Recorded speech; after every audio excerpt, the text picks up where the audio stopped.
Hello అండి, అందరికీ నమస్కారం. Welcome to Vanaja blogs. ఈరోజు నేను చూపించే రెసిపీ టమాటా రోటి పచ్చడి. చాలా సింపుల్గా నోటికి ఎంతో కమ్మగా ఉంటుంది. చూడండి, ఏమి తినబుద్ధి కానప్పుడు అప్పటికప్పుడు ఈ రోటి పచ్చడి చేసుకొని కమ్మగా తినేయొచ్చండి. ముందుగా కొన్ని నువ్వులను అయితే వేయించుకొని పక్కన పెట్టుకోవాలి.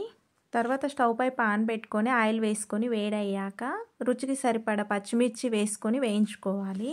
పచ్చడి కాబట్టి పచ్చిమిర్చి కొంచెం ఎక్కువ వేసుకోవాలి. వేగిన పచ్చిమిర్చిని పక్కకు షిఫ్ట్ చేసుకొని అదే పాన్లో కట్ చేసుకున్న టమాటాలు వేసుకొని చిటికెడు మెంతులు, కొంచెం జీలకర్ర, కొన్ని ధనియాలు కూడా వేసుకొని మగ్గనివ్వాలి. ప్లీజ్ మన ఛానల్ని సబ్స్క్రైబ్ చేసుకొని లైక్ చేయడం అయితే మర్చిపోవద్దండి. మీ సపోర్ట్ అయితే ఖచ్చితంగా కావాలి. సరిపడా ఉప్పు వేసి నిమ్మకాయ అంత చింతపండు కూడా యాడ్ చేసుకొని టమాటా ముక్క మెత్తబడే వరకు జస్ట్ 2 to 3 minutes చిన్న మంట పైన మూత పెట్టి ఉడికించుకోవాలి. ఇలా 2-3 నిమిషాలు ఉడికించుకుంటే సరిపోతుంది. ఇప్పుడు మొత్తం అంతా ఒకసారి బాగా కలిపి చిటికెడు పసుపు కూడా వేసుకొని పొట్టు తీసుకున్న ఎల్లిపాయలను కూడా యాడ్ చేసుకోవాలి.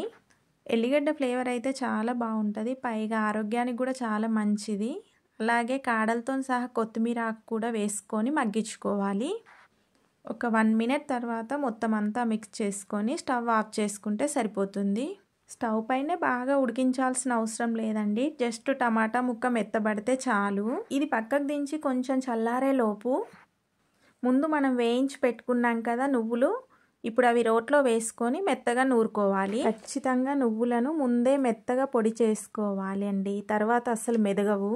సో ఇలా నూరుకుంటే సరిపోతుంది.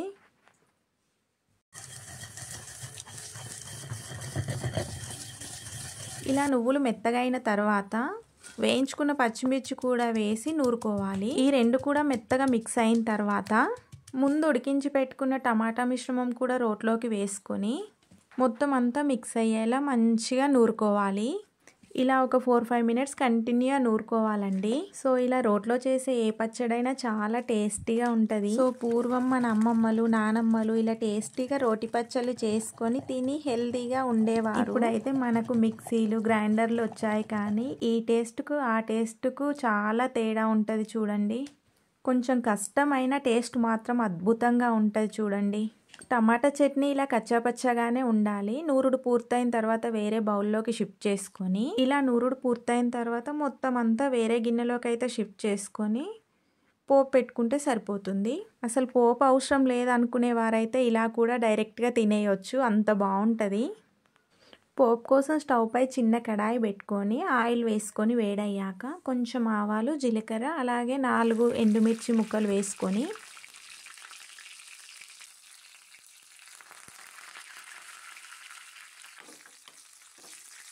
మంచిగా వేగిన తర్వాత కరివేపాకు, కొంచెం పసుపు యాడ్ చేసుకొని పోపు చిటపట అన్నాక స్టవ్ ఆఫ్ చేసుకొని ముందు ప్రిపేర్ చేసి పెట్టుకున్న టమాటా చట్నీ గిన్నెలోకి అయితే షిఫ్ట్ చేసుకోవాలి.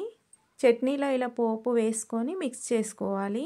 చూడండి, చూస్తుంటేనే నోట్లో నీళ్ళు ఊరుతున్నాయి కదా. సో తప్పకుండా ట్రై చేయండి. వీడియో నచ్చితే లైక్ అండ్ సబ్స్క్రైబ్ చేయండి. Thank you for watching. Bye అండి.